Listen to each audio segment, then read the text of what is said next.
एक प्रश्न है कि वर्तमान में कैसे रहें, दूसरा प्रश्न है कि एकांत में कैसे रहें, और तीसरा प्रश्न है कि शांत कैसे रहें। वर्तमान में कैसे रहें, इसको समझने के लिए हमें समझना होगा कि भूत और भविष्य क्या है और किस तरह हम भूत और भविष्य में उलझे रहते हैं, जिसके कारण वर्तमान में नहीं रह पाते हैं। उसी तरह एकांत को समझने के लिए भी हमें ये समझना होगा कि किस तरह हम एकांत से दूर होते हैं, और दोनों साथ साथ चलते हैं, क्योंकि जो वर्तमान में नहीं है वो एकांत में भी नहीं हो सकता। और जब आप एकांत में होते हैं, वर्तमान में होते हैं, तो आप शांत अपने आप हो जाते हैं। तो सबसे पहले आता है कि भविष्य क्या है। तो भविष्य यानी वह जो अभी घटा नहीं है, जो अभी हुआ नहीं है, उसके बारे में हम जो भी सोचेंगे वह केवल कोरी कल्पना होगी। उसमें ना तो तथ्य होगा ना सत्य होगा। और अतीत यानी क्या? अतीत यानी वह जो व्यतीत हो चुका है, जो घट चुका है, उसके बारे में हम सिर्फ सोच सकते हैं, उसका केवल पछतावा कर सकते हैं, किंतु उसमें कुछ भी परिवर्तन नहीं कर सकते। तो भविष्य वह जो अभी हुआ नहीं है, भूत वह जो हो चुका है, और वर्तमान वह है जो ना तो हुआ है ना हो चुका है, बल्कि जो अभी हो रहा है, इसी क्षण में जो घट रहा है। आपके तन, मन, विचारों, आपके आसपास जो कुछ भी अभी इसी क्षण घट रहा है, सिर्फ वही है वर्तमान, और उसी में जीवन है। अब ध्यान दीजिए किस तरह हम अतीत में उलझे रहते हैं। आप अभी जहां हैं वहां आपकी वास्तविक स्थिति कुछ होगी, ठीक, लेकिन आप यदि अभी वर्तमान में पूरी तरह नहीं जी रहे हैं तो क्या होगा? वर्तमान स्थिति में यदि आप शांत नहीं हैं तो आप अतीत में जो सुख के क्षण रहे थे, आप उनके बारे में सोचेंगे। अब मैं आपसे कहता हूं कि जैसे ही आपके मन में अतीत के सुख से संबंधित कोई बात उठे, कोई विचार उठे, मैं आपसे कह रहा हूं उसी क्षण सजग हो जाइए उस बात के प्रति। उससे कम से कम दो बात आपको समझ आनी चाहिए जो मैं समझता हूं। पहली, कि आप अभी वर्तमान में नहीं हैं, बल्कि आप अतीत में जी रहे हैं, ठीक। उसी क्षण आप अगर सजग हो गए तो तुरंत आप वर्तमान में हो जाएंगे। और दूसरी बात आपको समझ आ जानी चाहिए कि जरूर आपकी जिंदगी में वर्तमान में कुछ गड़बड़ चल रहा है, इस कारण ये अतीत के सुखों में मन दौड़ा चला जा रहा है। तो अतीत के सुखों के बारे में सोचकर मन वर्तमान से पलायन कर जाता है, और हमें यह बताता है कि अभी वर्तमान स्थिति आपकी जो है वो अतीत में जो पिछले सुख थे उनसे बेहतर नहीं है। इसी तरह अतीत में कुछ ऐसा हुआ या कुछ ऐसा आपने किया, कुछ गलती की, उसका पछतावा आप आज कर रहे हैं वर्तमान में। तो जैसे ही कोई पछतावा आप करने लगें, तुरंत आपको उसके प्रति सजग हो जाना चाहिए कि आप वर्तमान से पलायन कर रहे हैं। इसी तरह जैसे दुख होता है, सुख होता है, उसी तरह जीवन में अतीत में कुछ दुख की घटनाएं भी हुई होंगी, और अक्सर हम अपने दुखड़ों को रोते रहते हैं। तो जैसे ही कोई विचार उठे या कोई आप बात करने लगे अतीत के दुखों की, तब आप समझ जाओ कि आप वर्तमान से पलायन कर रहे हो। क्योंकि जीना हमारा मन के अंदर होता है ना, जैसा मन होता है वैसा हमारा जीवन होता है। मन शांत है तो हम सुखी शांत हैं, मन अशांत है तो हम अशांत हैं। तो जैसे ही मन अतीत के दुखों के बारे में सोचने लगे या हम उसकी बात करने लगे, तुरंत सजग हो जाओ कि फिर मैं वर्तमान से भाग रहा हूं। तो हम अतीत में किस तरह जीते हैं, वर्तमान में होकर के भी हम अतीत में किस तरह घुसे रहते हैं? अतीत के सुखों के माध्यम से, अतीत के दुखों के माध्यम से, अतीत में कुछ हुआ उसका पछतावा कर करके, या अतीत में मैं कैसे रहता था, कैसी मेरी जिंदगी थी, हम उसके बारे में सोचते रहते हैं। पर जो कुछ भी अतीत में हो चुका, क्या आप उसे बदल सकते हैं? नहीं। किंतु उसके बारे में सोच सोच करके आप अपने वर्तमान क्षण को भी गंवा रहे हैं। अभी जो घट रहा है आपके साथ, आप उसके प्रति सजग नहीं हैं। अभी जो जीवन में चल रहा है आप उसे नहीं देख पा रहे हैं। कैसे? जैसे अतीत में जो कुछ भी हुआ सुख के क्षण थे, तब भी आपको कैसा लगता था? तब भी आप या तो भविष्य की कल्पना करते थे या उससे पहले जो हुआ उसके बारे में सोच रहे होते थे। जिन क्षणों को आप आज सुख के क्षण कहते हैं, तब वो सुख था। जब वो सुख था तब भी आप उस सुख के साथ कहाँ थे? तब भी आप आगे पीछे का ही सोच रहे थे। तो आज भी वो सुख है, पर आज आप उसे देख नहीं रहे हैं। तो इस तरह हम अतीत में उलझते रहते हैं। फिर हमने कहा कि भविष्य क्या है? वो जो अभी हुआ नहीं है, पर हम उसकी बस कल्पना करते हैं। और होता क्या है? जब हम उसकी कल्पना करते हैं तो उसकी कल्पना के कारण हम अपने वर्तमान को प्रभावित करते हैं। तो सबसे पहला तरीका वर्तमान से भविष्य में पलायन करने का, वो क्या? हम भविष्य के बारे में बहुत कुछ कल्पनाएं कर रहे होते हैं। हम कुछ काम कर रहे हैं तो उसी काम से संबंधित भविष्य में क्या क्या होगा, क्या क्या कर लेंगे, कैसे कैसे कर लेंगे, भविष्य में मेरी स्थिति क्या होगी, भविष्य में मुझे कैसे सुख मिलेंगे, कैसे दुख मिल सकते हैं, हम उनकी कल्पना करते हैं। और इस कल्पना के कारण हम वर्तमान से पलायन कर जाते हैं। तो जैसे ही ये विचार उठे, आपको ये समझना चाहिए कि भविष्य वो जो अभी हुआ नहीं है और उसके बारे में कुछ भी सोचना सिर्फ कल्पना होगी। उस कल्पना में ना तथ्य है ना सत्य है, कुछ नहीं है। उसके बारे में मेरा सोचना समय की, संसाधन की, ऊर्जा की और जीवन की बर्बादी के अलावा और कुछ नहीं है। इस बात को ध्यान रखते हुए जब भी भविष्य की कल्पना उठे, तुरंत सजग हो जाओ कि सोचना व्यर्थ है। अभी जो है मुझे उसे देखना चाहिए। दूसरा, जब भी आशा उठे मन में, तो आशा तो भविष्य से ही होगी। तब सजग हो जाओ कि आशा करने का अर्थ है वर्तमान से पलायन करना। जब भी कोई चिंता सताए या किसी तरह का भय हो, तो क्या होता है?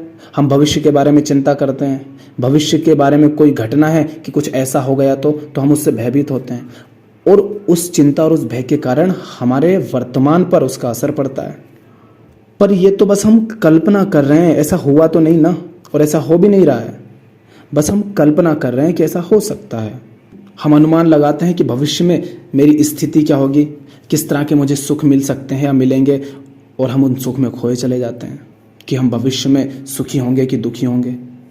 तो जब भी ऐसे विचार उठे, तत्क्षण सजग हो जाओ कि ये सिर्फ कल्पना है। तो जब आप उनके प्रति सजग हो जाते हैं कि अतीत वो है जिसको बदल नहीं सकता, भविष्य वो है जो अभी हुआ नहीं, जैसा सोच रहा हूं वैसा हो इसका कोई चांस नहीं है, कुछ भी हो सकता है, तो इस तरह हम भविष्य में उलझे रहते हैं। तो जो व्यक्ति अकेला होकर के भी इस तरह जीता है, वह ना तो वर्तमान में जी रहा है, ना एकांत में जी रहा है, वह ना अकेला है और ना ही शांत है, क्योंकि उसके मन में भविष्य और अतीत भरे पड़े हैं। तो जब आप भविष्य और अतीत के बारे में इस तरह जो भी विचार उठते हैं, क्योंकि विचार के बाद वो कर्म बनेंगे, तो विचार उठते हैं, उनके ही प्रति जब आप सजग हो जाते हैं, तब आप वर्तमान क्षण में आ जाते हैं कि वर्तमान में मेरे तन के साथ, मेरे मन के साथ, मेरे कर्मों के साथ, मेरी भावनाओं के साथ ऐसा घट रहा है। मान लीजिए आप अकेले रह रहे हैं, ठीक, पर अभी आपका जो कर्म है, आपका जो विचार है, वो इस बात से प्रभावित है कि किसी व्यक्ति ने आपसे क्या कहा था, और आपको लगता है कि मैं तो एकांत में हूं। आप अकेले बैठे बैठे सोच रहे हैं कि उसने मेरे साथ ऐसा क्या कहा। तो क्या आप सचमुच एकांत में हैं? और क्या सचमुच आप वर्तमान में हैं? नहीं, क्योंकि आप अतीत की किसी घटना के बारे में सोच रहे हैं, और अब आपका जो कर्म होगा वो वर्तमान में नहीं हो रहा है, वो तो अतीत की किसी घटना के प्रति आपकी एक प्रतिक्रिया होगी कि अच्छा उसने मुझसे ऐसा क्यों कह दिया, उसने मुझसे कह दिया तू गरीब है, और आप दिल लगा के जी जान से अभी अमीर बनने में लगे हुए हैं। आपको लग रहा होगा कि देखो मैं वर्तमान में पूरी ताकत से काम कर रहा हूँ, और किसी से बात नहीं करता, अकेला रहता हूँ, किसी से मुझे कोई मतलब नहीं, मैं किसी के काम में टांग नहीं अड़ाता, अपने काम में मगन रहता हूँ। पर आप क्या काम कर रहे हैं? आप अमीर होने में लगे हुए हैं। और अमीर क्यों होने में लगे हुए हैं? क्योंकि किसी ने आपसे कह दिया था तू गरीब। तो वास्तव में आप वर्तमान में नहीं जी रहे हैं, वास्तव में आप एकांत में नहीं जी रहे हैं, क्योंकि आपका जो कर्म है, आपके जो विचार हैं, वो लोगों द्वारा कही गई किसी बात से प्रभावित होकर के आ रहे हैं। तो मैं कह रहा हूं, देखो अपने कर्मों को, देखो अपने विचारों को। कहीं आप जो कर्म कर रहे हैं वो किसी से प्रभावित होकर के तो नहीं आ रहे हैं। पड़ोसी का महल खड़ा हो गया तो आप भी महल बनाने के पीछे दौड़ पड़े उसको देख करके ईर्ष्यावश। तो ये तो मात्र एक प्रतिक्रिया है और आपको लग रहा है आप कर्म कर रहे हैं, आप वर्तमान में जी रहे हैं। आप दोस्तों के साथ रहते हैं, ठीक, कुछ लोग हैं आपके साथ, पर उन लोगों ने किसी बात पर आपका मजाक उड़ा दिया, आपको बुरा लग गया, आपने उनके उस ग्रुप को छोड़ दिया और आकर के आप अकेले रहने लगे, उस भीड़ से अलग हो गए। पर क्या सचमुच ये एकांत है? क्या इसे अकेला रहना भी कह सकते हैं? नहीं ना। क्यों? क्योंकि आप शरीर से तो उनसे अलग हो गए हैं, लेकिन उनकी कही गई बातें, उनके द्वारा उड़ाया गया मजाक अभी भी आपके मन में घूम रहा है। तो आप एकांत में नहीं है, आपने अपने आप को अकेला कर लिया है, पर वास्तव में आप अकेले हुए नहीं हैं, क्योंकि बाहर बाहर वो लोग आपके साथ नहीं है, पर आपके मन में तो वही सब लोग घुसे हुए हैं ना। और ये आपका अकेला होना आपके स्वभाव से नहीं आ रहा है, ये तो उस घटना के प्रति आपकी एक प्रतिक्रिया है कि उन्होंने आपका मजाक उड़ाया, तो आपने प्रतिक्रिया स्वरूप अपने आप को अकेला कर दिया, उनसे अलग कर दिया। और अब आप कहें कि मैं अकेला रहता हूं, तो वास्तव में आप अकेले नहीं रहते हैं, यह आपकी मजबूरी है कि आपको अकेला रहना पड़ रहा है।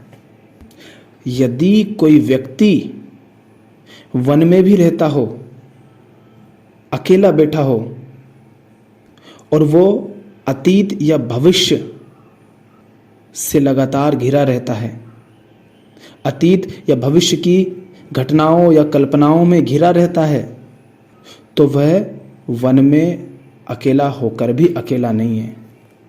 होते हैं ना कुछ लोग जो भीड़ से हटकर अकेले रहते हैं, उनको ऐसा लगता है, और हमको भी ऐसे ही लगता है, हम भी यही समझते हैं कि वे अकेले हैं, किंतु अधिकांश लोग शरीर से तो अकेले हैं, पर मन उनका भीड़ से भरा हुआ है।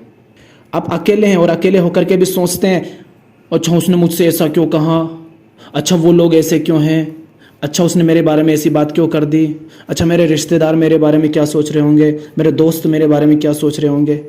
और यही सब तो हमारे मन में चलता है।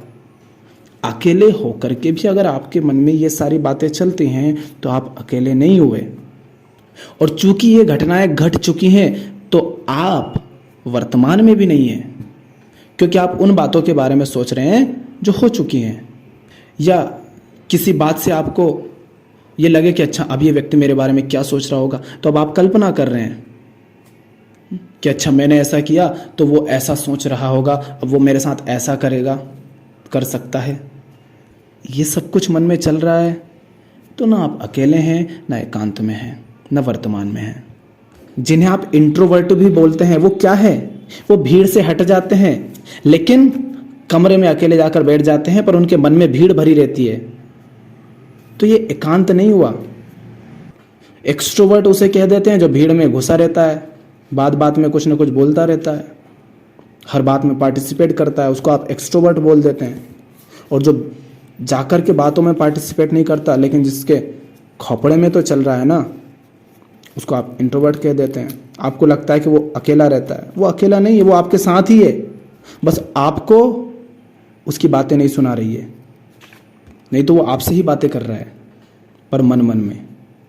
लोग भीड़ में भी एकांत में हो सकते हैं अगर एकांत समझते हैं तो, और एकांत नहीं समझते तो लोग अकेले होकर के भी भीड़ में हो सकते हैं, और ऐसा होता है। अगर अकेले होना ही एकांत होता तो फिर तो बुद्ध अपने हजारों भिक्षुओं के साथ ही घूमते रहते थे, वो तो कभी एकांत में रहे नहीं होंगे। फिर आंख बंद करके बैठना अगर ध्यान होता है तो बुद्ध ने तो फिर कभी ध्यान ही नहीं किया होगा, क्योंकि उनके साथ तो इतने सारे लोग रहते हैं, उन्होंने तो इतना धर्म प्रचार किया, लोगों से बातें की, तो उनको तो बैठने का समय ही नहीं मिला होगा। तो ना तो ध्यान वो है आंख बंद करके बैठना, न एकांत वो है कि अकेले हो गए। एकांत मन के तल पर होता है। एकांत और वर्तमान मन के तल पर होता है, कर्मों के तल पर होता है, विचारों के तल पर होता है। अब परिभाषा याद रखना, वर्तमान में जीने की, एकांत जीने की, शांत जीने की। साधारणतया क्या होता है कि हमारी जो भी क्रियाएं प्रतिक्रियाएं होती हैं, हमारे जो निर्णय होते हैं, हमारे जो चुनाव होते हैं, हमारे जो कर्म और विचार होते हैं, वह या तो अतीत की किन्हीं घटनाओं से प्रभावित होते हैं, या भविष्य की चिंताओं से, भय से प्रभावित होते हैं, या लोगों से प्रभावित होते हैं, उनकी बातों से प्रभावित होते हैं। और इसीलिए हमारे कर्म, हमारे विचार मुक्त नहीं होते हैं, और इसीलिए वे अतीत या भविष्य पर आधारित होते हैं। तो जब आपके कर्म, आपके विचार, आपका मन ना तो भविष्य की चिंताओं से, कल्पनाओं से या किसी तरह के भय से प्रभावित होता है, ना ही अतीत की किसी घटना से प्रभावित होता है या किसी पछतावे से प्रभावित होता है, और ना ही इस बात से प्रभावित होते हैं कि लोग क्या कहते हैं, लोग क्या कहते थे, अथवा लोग क्या कहेंगे, बल्कि जब आपके कर्म, आपके विचार, आपका मन इन सब से मुक्त होता है और आप वो करते हैं जो आपको अपनी पूरी समझ से, बिना किसी भय के उचित लगता है, तब आपके विचार, आपका कर्म मुक्त होता है। तब आप जो निर्णय ले रहे होते हैं, जो चुनाव कर रहे होते हैं, वो वर्तमान में हो रहा होता है। तब आप एकांत में होते हैं और इसीलिए आप शांत भी होते हैं। हम जो करते हैं, क्या ऐसा नहीं होता है कि हम उसमें इस बात की परवाह करते हैं कि अच्छा लोग ऐसा कहते थे मेरे बारे में, या ऐसा कहेंगे अगर ऐसा किया तो, या लोग मेरे बारे में कुछ कहते हैं इसलिए प्रतिक्रिया स्वरूप में कुछ कर रहा हूं, तो लोग तो मेरे मन में घुसे हुए हैं ना। हो सकता है कोई व्यक्ति वर्तमान में दिल लगाकर बहुत मेहनत करता हो और आपको ये दिख रहा हो कि इसको तो परवाह ही नहीं आगे क्या होगा, पीछे क्या हुआ, वो जी जान से लगा हुआ है, पर इसका मतलब ये नहीं कि वो वर्तमान में ही हो। वो जवानी में बुढ़ापे की तैयारी कर रहा है, तो क्या सचमुच वो वर्तमान में जी रहा है? नहीं। और दुनिया भर में जितने लोग हैं, खासकर भारत में, वो तो यही सब कर रहे हैं, जवानी में बुढ़ापे की तैयारी कर रहे हैं, तो वो वर्तमान में है ही नहीं, वो तो भविष्य की तैयारियां करने में लगे हैं। तो वो एकांत में और वर्तमान में कैसे हो सकते हैं फिर? उनके मन में तो बुढ़ापा, बुढ़ापे की चिंताएं, बुढ़ापे के डर, भविष्य की परवाह, ये सब घुसे पड़े हैं। तो ना वो वर्तमान में है, ना एकांत में है। तो अपने जीवन में झांकिए कि आपके कर्म, आपके विचार कहाँ से आ रहे हैं, किनसे प्रभावित होकर के आ रहे हैं। सचमुच अभी जो उचित है आप वह कर रहे हैं, या बस किसी घटना के प्रति प्रतिक्रिया कर रहे हैं, या भविष्य की कल्पनाएं, चिंताएं, भय के कारण आप आज कुछ कर रहे हैं। जब आपके कर्म, आपके विचार, आपका मन अतीत से, भविष्य से, अतीत की घटनाओं से, भविष्य की चिंताओं से, भय से मुक्त होता है, और आपके कर्म, आपके विचार, आपका मन लोगों से अप्रभावित रहता है, तब आप वास्तव में एकांत में होते हैं, फिर चाहे आप भीड़ के अंदर भी क्यों ना हो, क्योंकि मन मुक्त है इन सब से।